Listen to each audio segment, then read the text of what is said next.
Welcome to the program. I'm Jeff Schechtman. There are those places that you just have to say their name, and they instantly conjure up images and fantasies. The south of France, Aspen, Venice, Rome, New York City, and Beverly Hills, California.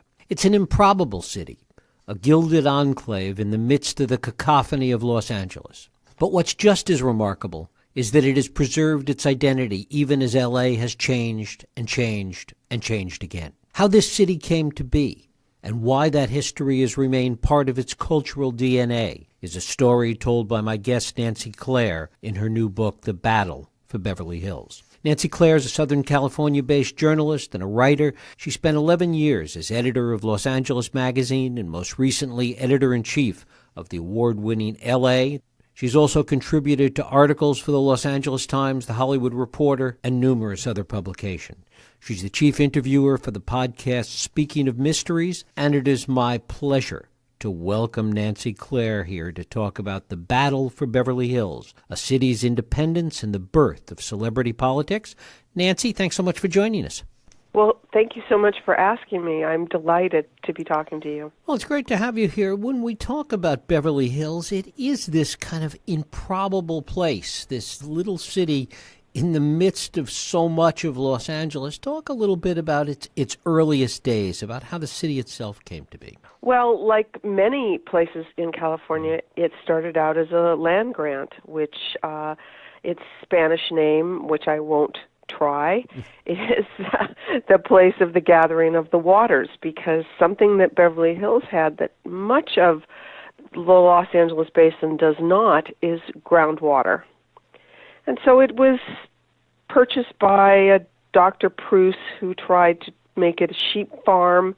He failed and went on to found Anaheim. It was purchased by Don Benito Wilson and Henry Hancock to look for oil. They didn't find any. And they finally, it was purchased by Hamill and Denker, who were two hoteliers in downtown Los Angeles. And they grew lima beans, and they tried to subdivide it. They wanted to call it Morocco.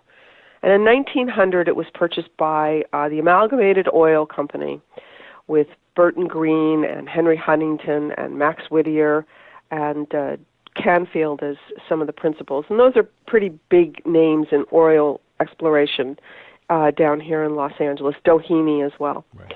And they didn't find oil, but they did find water, and Burton Green and Canfield decided that it should be a community. And so that was the beginning. That was about 1900. 1912, they decided they needed to entice buyers to their new city, so they had the Beverly Hills Hotel built. They gave the land and a sizable budget to Margaret and Stanley Anderson, who were the original owners. They built this magnificent hotel, and, you know, if you build it, they will come. People came and started to buy property, and in 1914, 2 years after the hotel was completed, they incorporated it. It wasn't quite legal.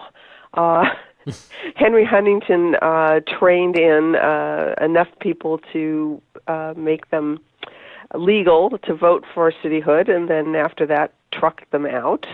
But it was a city of the sixth class, according to the laws of the state of California. And it was incorporated, I believe, January 28th, 1914. One of the things that would happen in Los Angeles is that, particularly around this period and really into the early 20s, a lot of these small cities that had been incorporated were really being subsumed into the larger Los Angeles. Talk a little about that.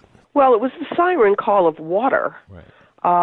In 1913, William Mulholland completed his magnificent, or at least us in the South, we think it's magnificent, project, the Los Angeles Aqueduct, which brought water from the eastern slope of the Sierra into Los Angeles. And it was determined by the laws of the city, because this aqueduct is owned by the Department of Water and Power, which is a municipal entity. It's not a private water company. It was decided that the laws did not permit selling the water or building any kind of structures to convey the water to other cities. And so this was something that most cities and unincorporated areas couldn't resist. They wanted water, and they needed it. Southern California doesn't have a lot of water. And cities like Hollywood was an independent city between 1903 and 1910. They couldn't hold out. They needed the water, and they needed the other city services that Los Angeles could provide, including, sewage and trash collection, just the sort of nitty-gritty of municipal life.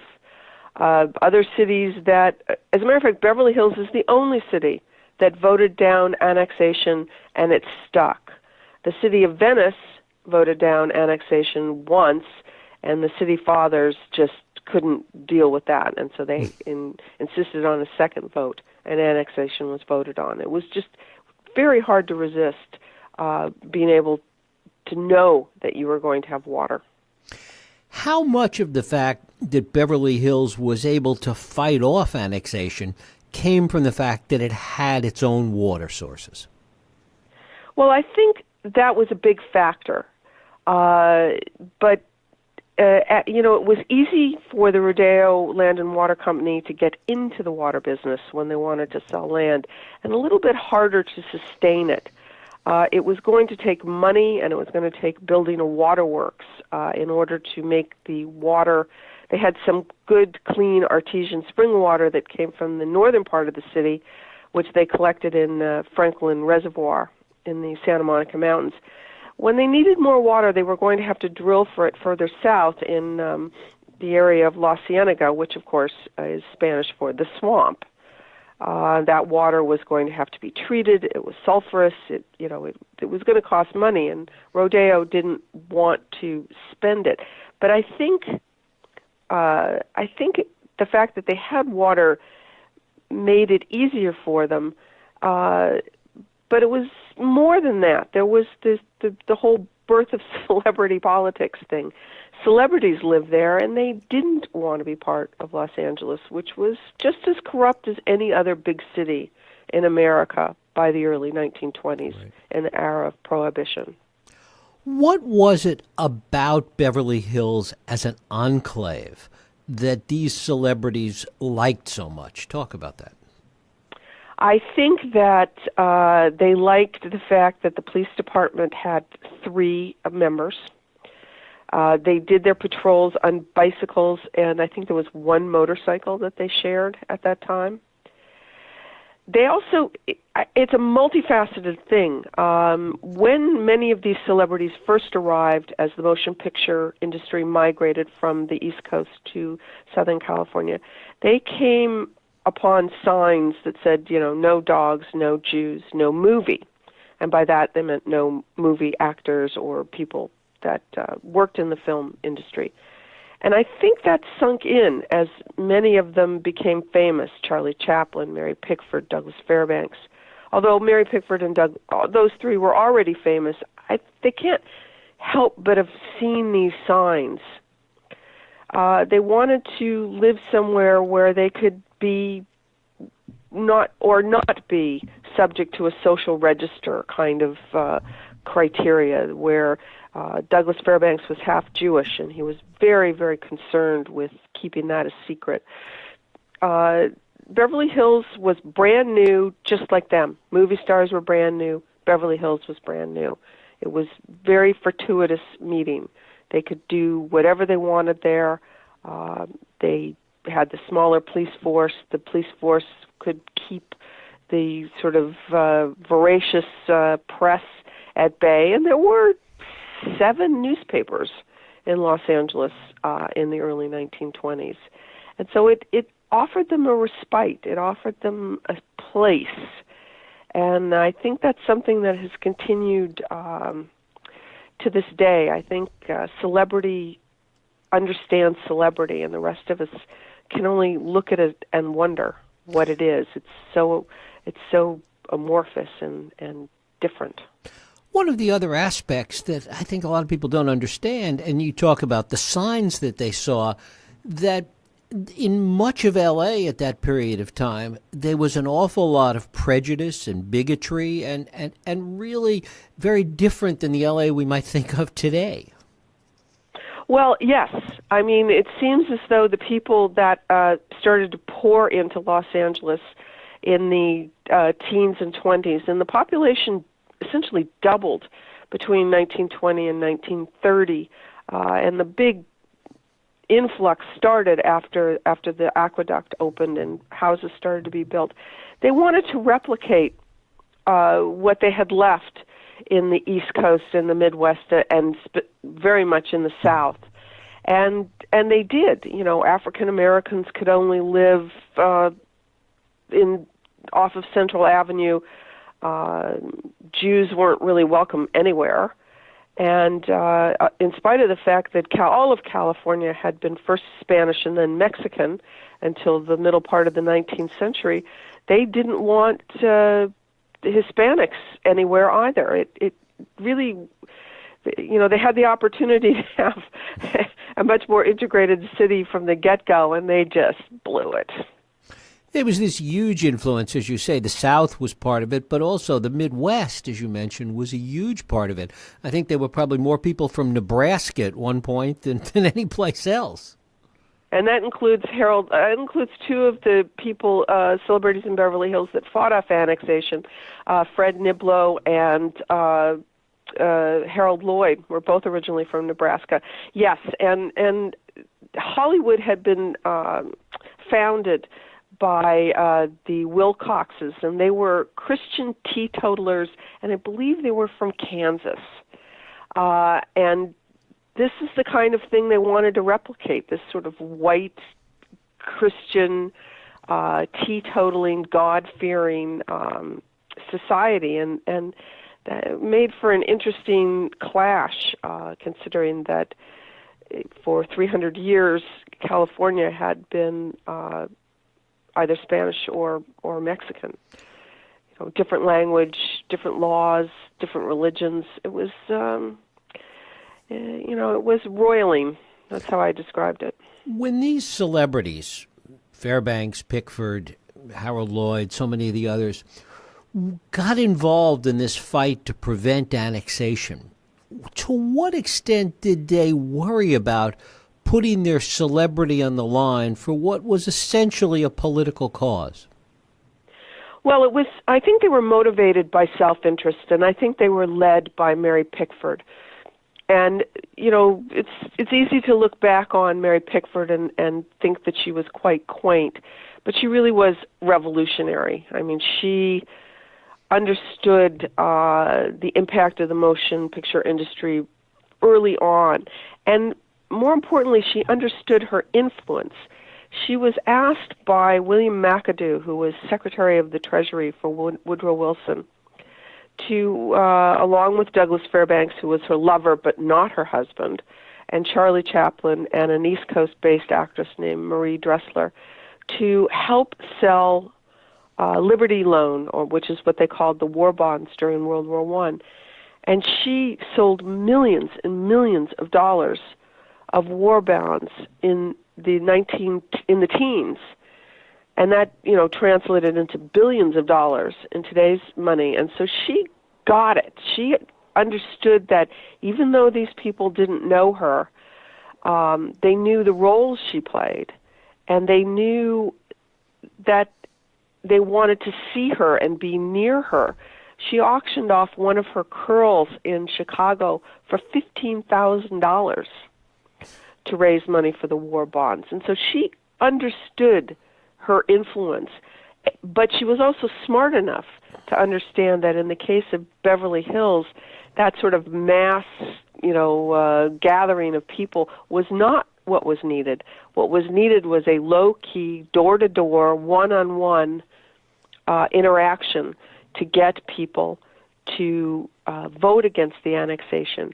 And when you think about it, and I think this was the secret sauce, nobody is going to refuse to let Mary Pickford or Douglas Fairbanks or Rudolph Valentino in the door.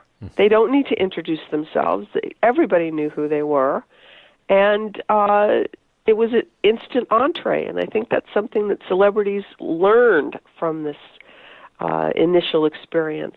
But it was very much about self-interest for Mary Pickford. Right. There had been 3 major scandals that sort of brushed by her. Her sister-in-law died of accidental poisoning, drinking her brother's mercury bichloride, which he used as a topical treatment for his syphilis. Then there was the Roscoe Arbuckle trials in San Francisco, and finally Desmond Taylor's murder in 1922. These were scandals, and she was very conscious of her public persona and wanted to keep scandal at bay. And the best way to do that, in her mind, was to keep the press at bay, and the best way to do that was to live in a municipality where she was the queen. What was their argument as they went to their neighbors and to friends and to those that weren't celebrities in Beverly Hills? What was their argument against annexation? Well, the first thing they had to do was convince everybody that one day that they weren't going to walk into their kitchen, turn on the faucet, and it would be dry. They worked with the city fathers, including Stanley Anderson and Silsby Spalding, who was the president of the, they called it the Board of Trustees, the Beverly Hills Board of Trustees, and that was their city government. They worked with those two to understand that there was available water, and they would also have more control over the school system. The first skirmish Beverly Hills had with the county of Los Angeles was over the schools. They wanted to expand their schools, and the county said no. So they sort of got a hint of what was going to happen if they joined up with Los Angeles and had the Los Angeles city control their schools. And Silsby Spalding was a very, very smart man. You have to understand, everybody in Beverly Hills was wealthy. This was not convincing otherwise, people that sort of were on the edge. These were all wealthy people. Silsby Spalding was an oil magnate. He actually owned almost as many shares in the Rodeo Land and Water Company as Burton Green. So he had a foot in both camps. But his vision was that the land values would remain consistent if they remained and grow if they remained a separate city, that they would have more control. Everybody looked at what happened in Hollywood. Any promises that were made to maintain any semblance of this garden city before its annexation was just completely ignored. Plus, it could cost them money. There was no guarantee once they voted. The way it worked is they had to vote for annexation, and then Los Angeles had to vote to accept them. And in the law is language that says that they could be assessed additional fees. And that could have cost them lots and lots of money. What role, if any, did developers play on either side of this battle? Well, the developers were the Rodeo Land and Water Company, and their motto that they put on banners that went across the street and in shop windows was annexation or stagnation. Their argument was that the city of Beverly Hills could not grow anymore because there was no more water. And interestingly, they had a study done by a hydraulic engineer named Lippincott, and Lippincott reports said no, there's tons of water. It just has to be, there have to be wells dropped, and it will have to be treated. Rodeo Land and Water Company kept that a secret. So all of the developers, with the exception of Silsby Spalding, and most of the real estate people whose business, of course, was selling lots, and people didn't want to build unless they knew there was going to be water, were pro-annexation. And the celebrities and a few key citizens, the non-celebrity citizens, were against annexation.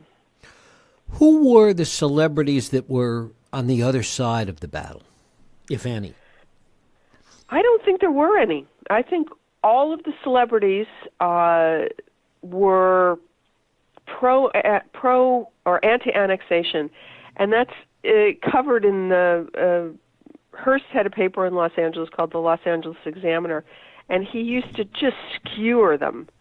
On the voting day, he said, the celebrities, all of whom were anti-annexation, rolled down from their palatial piles to the voting precinct to cast their ballots against annexation. I think it was pretty uniform that they didn't want to be part of Los Angeles, and I think Mary Pickford had been extremely effective in making that argument. Talk about the fact that once they succeeded in this first battle, the extent to which they had to continue to be eternally vigilant about this. I think they had to be eternally vigilant about their own privacy, and in that regard, they stayed involved in the city. I don't think there was another attempt to annex, if that's what you meant. Mm-hmm. But the city of Beverly Hills was not afraid to go toe-to-toe with Los Angeles pretty much from the get-go. And after annexation was voted down, they had no problem saying no to freeways. There are no freeways that go in or out of Beverly Hills. And as a city, that was their right. And they're very reluctant to even allow any kind of mass transit. Right. For the first time, one of Los Angeles' subways is going to go through Beverly Hills, and there's a lot of consternation in the city about it. They have a much lower density. The Beverly Hills has under 35,000 residents, and Los Angeles, which completely surrounds it, has 3.9 million. So it's a very bucolic. Lots are still big. Apartments are low rise. I think they can't be higher than 4 stories. There are very few high-rise buildings, and they are limited to Wilshire Boulevard. So it's a very different place than Los Angeles, mm-hmm. and that's what they wanted to maintain. What was the takeaway from this with respect to celebrities and politics? Well, I like to think that this campaign by Mary Pickford and her, like I call them the Beverly Hills Eight or Team Anti-Annexation, I think celebrity politics might have progressed differently had she lost. All they have is their name and their reputation, not just as actors, but also as business people. And Mary Pickford, Charlie Chaplin, who was not part of Team Anti-Annexation, probably because he really didn't get along very well with Mary Pickford. These people all had studios. They had United Artists, which was a distribution company. They were about to organize the Academy of Motion Picture Arts and Sciences. These were people that were taking the long view. So I have to think that as this unfolded, and it started very quickly actually. In 1926, Will Rogers was named the honorary mayor of Beverly Hills, and he used Beverly Hills as the dateline for his column, which is syndicated across the country. I believe he would have become a political candidate at one point if he hadn't died in 1935 in an aviation accident. But by 1930, Helen Gahagan Douglas, who was made one movie but was married to Melvyn Douglas, was active in politics. She was a congressman, and she was eventually defeated by Richard Nixon in an election, but she did get to give him the nickname Tricky Dick. How did the press report this annexation fight? How did the Los Angeles press report it? Very tongue-in-cheek, like, aren't these people silly? That was pretty much the tone. And, in those days, no paper was afraid of tone, especially the Examiner, especially Hearst's paper. There was one Beverly Hills, or Beverly stirred over plain water where they, the reporter, and there were no bylines on any of these stories. The reporter just sort of said, haven't these people got better things to do than worry about joining Los Angeles, and what could possibly be wrong with joining Los Angeles? So it was handled like a joke until a supposed bomb was sent to the editor of the Beverly Hills News, which was probably a prank that he perpetrated on himself to gain attention to the pro-annexation cause. And that, bombs at newspapers, even small weekly newspapers, make news, especially since the 1910 bombing of the Los Angeles Times, which at the time, I think, was the worst terrorist attack that had happened in the United States, and that was in 1910 or 1911, somewhere around there. 1910. How hard did the city of Los Angeles and its leaders at the time fight for annexation? They didn't fight for annexation. I think they just assumed it was a foregone conclusion. They left it to the city because the way the civil law in Los Angeles works, the city had to vote. And so I don't think they got involved. I think they wanted it.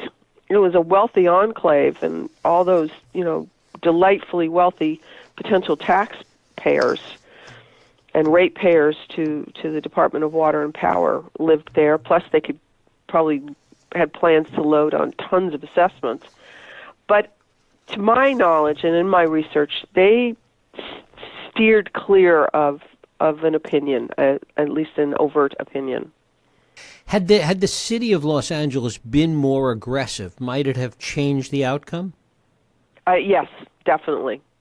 They were much more aggressive in the second election in Venice, which happened in 1925. They wanted more citizens, and they wanted more land. They wanted a larger tax base. I think they were shocked when Beverly Hills voted down annexation, and it was only by 170 votes. I mean, percentage-wise, it was pretty big, but it was like 503 votes against annexation and 370 for annexation. So it was, percentage-wise, it was a big swing, but the number of votes was very small. I think the city of Los Angeles was, quite frankly, shocked. At least that's the way the reportage was like, what? They don't want to be part of this? And finally, talk a little bit, you touched on it in terms of the battle that raged most recently over this whole subway issue, mass transit coming through Beverly Hills, but the way in which the echoes of this battle still reverberate, still are in the DNA of the place today.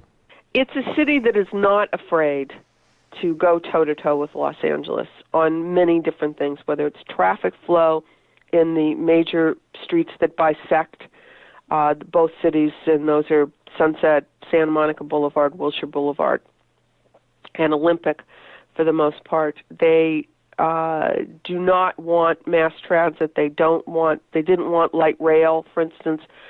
We have some of our new mass transit is ironically replacing the red cars. And it's interesting because in the earliest days of Beverly Hills, they were dying for one of Henry Huntington's trolleys, and they got one, and they were called the Dinky Lines. And then Henry Huntington ran a short little spur from the line that ran along Santa Monica Boulevard up to Sunset to the hotel. But they wanted them gone pretty much after cityhood, and by the 20s they were. They want to remain separate, and they want their separateness to be part of the Southern California consciousness. They don't want people to think Beverly Hills is part of Los Angeles. They want people to know it's a separate city, and they will have ballot initiatives that the traffic implications would impact Los Angeles, and they don't feel any need to share. There was a ballot initiative to build quite a large building, like 10 feet from Los Angeles. And of course, the traffic would impact both cities. But Los Angeles had no say, because this is Beverly Hills. It's a separate city. And, I have not attended meetings, but I would say that I would categorize it maybe as like an armed neutrality. All joking. Nobody's armed. However, the county of Los Angeles takes care of many, the court cases and investigations, and if somebody dies, it's the Los Angeles County coroner. I know that the city of Los Angeles, the police departments work in concert because so many crimes cross the city border. I know people that have been speeding in Beverly Hills and crossed into Los Angeles and been pulled over by a Beverly Hills policeman who had been following them and said, "But you can't give me a ticket. I'm in Los Angeles now." To be told, "Oh no, we have reciprocity for this." So there are some areas of cooperation, but others where they're just, the density is going to stay low in Beverly Hills, and the density in Los Angeles is going to go to critical mass. Nancie Clare, her book is The Battle for Beverly Hills, a city's independence and the birth of celebrity politics. It's just out from St. Martin's Press. Nancie, I thank you so much for spending time with us. Oh, thank you so much for asking me these wonderful questions. Thank you.